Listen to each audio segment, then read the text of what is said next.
to me, that's what those of us who are in the consulting world, that's what we do. And that's part of what gives me satisfaction of knowing that we made a difference in that particular business. Now, what's interesting is I asked Mike when we were done with this, I said, so what do you see as our success measures? What do you think about this? And he says, well, I don't get any calls anymore in the middle of the night. And I said, wow, that's really a great statement. He was up all night because he had an organization that was a mess. And now he's got an organization that doesn't call him in the middle of the night. He doesn't get the calls from China. He doesn't get the calls from Russia because we fixed the issue. I want to tell you one comment here, and still the same bias towards action in your children. I've always thought as a dad that what could I give my kids? You know, I can obviously pay for their school. I can obviously do some things, but what can I give them that the average dad doesn't? And so I thought maybe, you know, wisdom is something I could give them. So I said, be biased towards action in your children. I've told my kids early on, I said, listen, dependability is so important. If you say you're going to do something, do it. And so, you know, when my daughter or my son would say they're going to help a friend move, I don't want them to come to me and say, you know, I'd rather sleep in today. I don't really feel like getting up. I had too much to drink last night, or I had too much partying last night. I'm not going to do it. You made the commitment. You do it. I don't care if your legs are broken. I don't care if you are sick to your stomach. You made the commitment and somebody's counting on you. So deliver what you say you're going to do. And that's why I think bias towards action, I have a tough time dealing with people who don't do what they say they're going to do. And I think it's very important to do it. So relationships I want to talk about here. Don't be an island, you'll get all wet. So, you know, it's all about community and how we help each other out and how we make each other successful. But before you can do that, you've got to trust the person that you're with and trust the person you're starting to develop that relationship with. So trust goes by eliminating feelings and emotions out of this. Feelings and emotions are good for family situations and family relationships. But when you're building a business relationship, can't you have a deep understanding and develop an understanding of how people react to what you say and how you build those relationships? And to me, you build them by doing. If somebody knows they can trust you and you're committed to help them, that's so important in a relationship. I want to know that my friends have my back and are helping me become a better person. I want to know when I've caused issues or problems with someone so I don't do it again. I want to know that. So you not only develop friendships, but you develop deep acquaintanceships. So perception, reputation, motivation, identifying everyone's real needs, and imparting your your vision, and getting buy-in from your partner. So that's how you develop a strong relationship from a business standpoint. Communicating. Talk is cheap, stories are priceless. So most of you that know me know I tell a lot of stories. And Patrick's here laughing, so he knows that really well. So I think you've got to say, well, how'd that happen, you know? And I think when I look back at my life, as stupid as this may sound, but I think of this.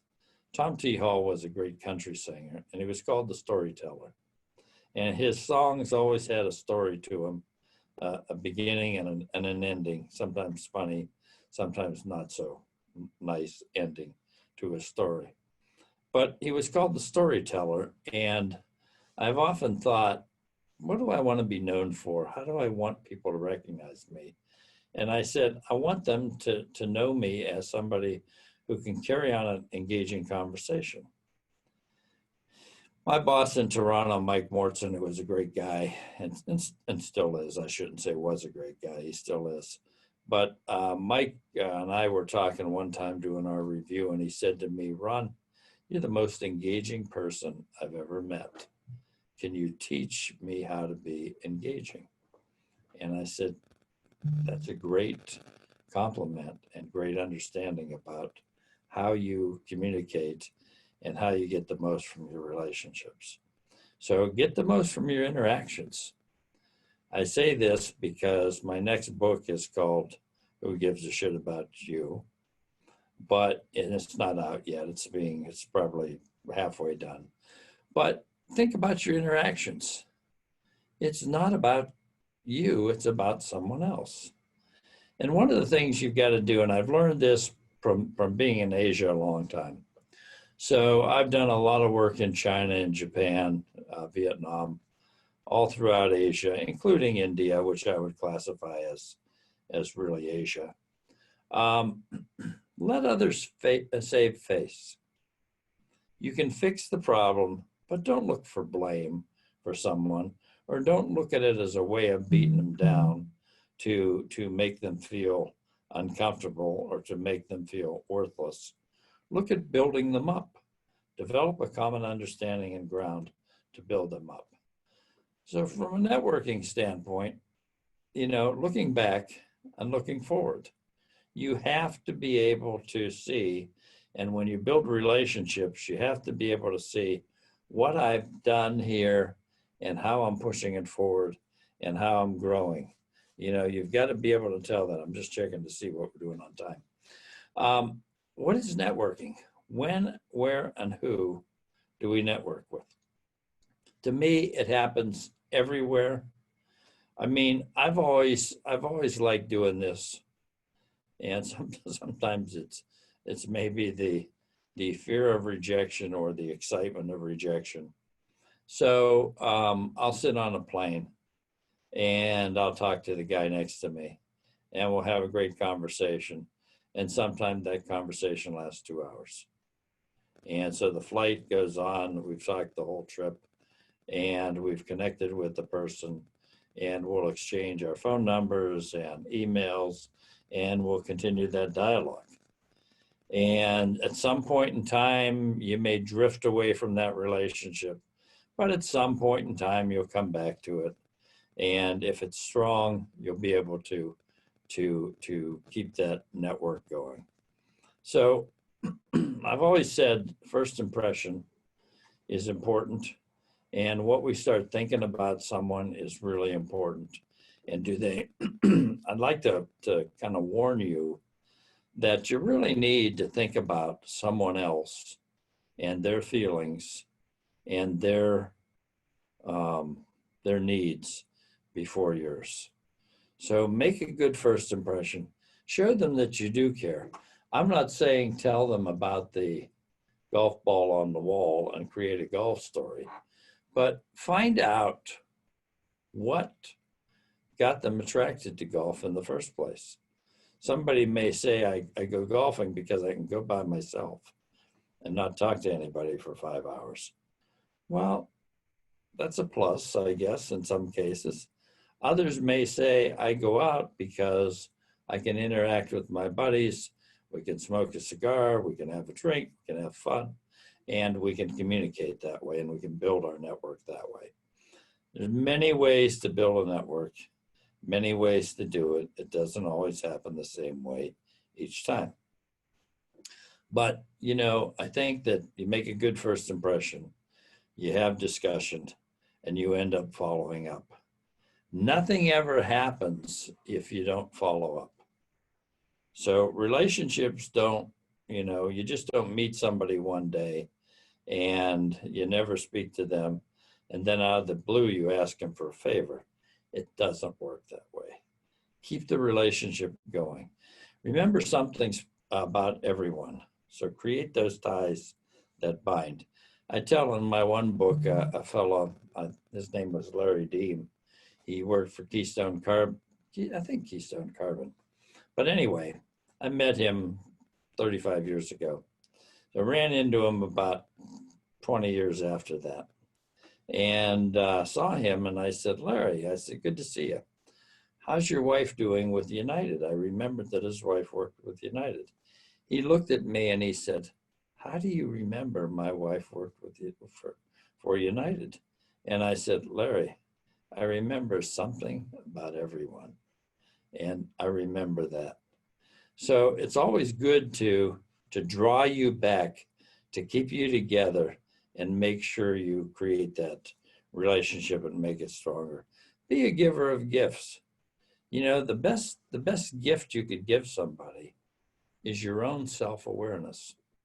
When you're aware at what you do, and does it cause pain to the other person, or does it bring joy to the other person? That self-awareness is the greatest of gifts that you can have. So, in wrapping things up about networking tonight, networking is the exchange of information and ideas amongst people with a common goal or interest in a common setting. Network often begins with a single point of common ground. That's what it's all about. And so for those of you on the call who, you know, maybe I've been your mentor in the past, or I'm your mentor today, or you're looking for some great nuggets of wisdom from me, or you're just here because you want to know about how to network.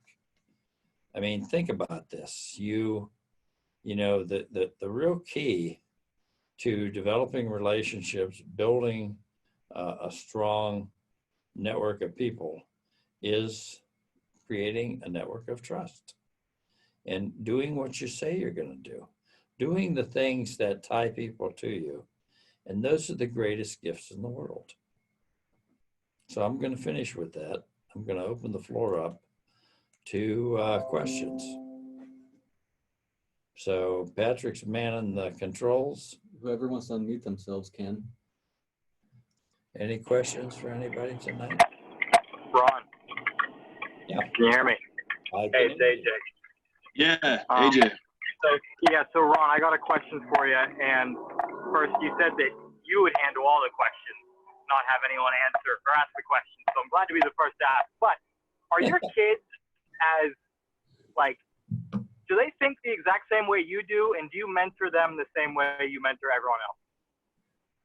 So your question was, do I mentor everybody the same way? Do you mentor everyone? Do you mentor your kids the way you would mentor everyone else? Like, have you passed on all the wisdom that you pass on to, you know, me and other people you've met through your networking? Like, do you pass all that on to them too, or do you kind of like, you know, do you do anything differently, I guess? No, I think to answer your question, AJ, I think the way to mentor someone effectively is to get to know them. So when you get to know someone, you know what their strengths are, their weaknesses, and you can assess them. And you can understand what they need from you and what they may not need from you. So I don't think you mentor everyone the same way. But you know, that kind of crosses over, because how many people can you really know well? So I think the more time you can spend with an individual, the more you can create your own special mentoring plan. So in my earlier book, Growing Comes from Planting Seeds, that's a guide to mentoring, coaching, and developing business relationships. I talk about, you know, and you know this, so I talk about playing racquetball with people. And I talk about, you know, it's kind of funny because I kind of said I go off in my own laboratory to get to understand someone, you know. So what does that really mean? Well, you know, you're in an enclosed room, you're in an enclosed environment.